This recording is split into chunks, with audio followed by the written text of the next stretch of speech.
supaya hati kita ni kekal dengan Islam. Istiqamah dengan Islam. Sampai peringkat bila dekat nak meninggal dunia, malaikat turun. Malaikat mula pujuk kita. Tatanazzalu alaihimul malaikah. Malaikat turun. Malaikat pujuk kita. Malaikat akan sebut, alla takhafu, jangan takut.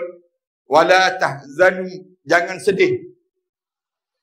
Amalan apa yang menyebabkan kita tak takut dan kita tak sedih? Amalan hati. Amalan hati. Wa abshiru bil jannati allati kuntum tu'adun.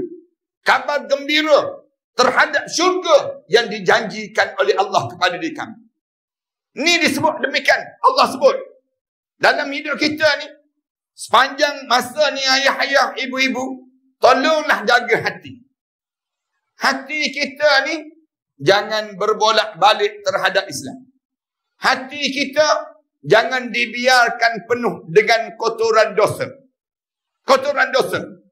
Hati kita jangan berburuk sangka dengan Allah. Jangan. Masa ni kena berhusnuzan billah. Berbaik sangka dengan Allah. Jaga hati jangan dikuasai oleh 5 perkara. 5 perkara ni kita jaga sangat. Hati kita ni jangan dikuasai oleh 5 perkara. 5 perkara ni apa? Yang kita kena jaga sangat hati kita ni.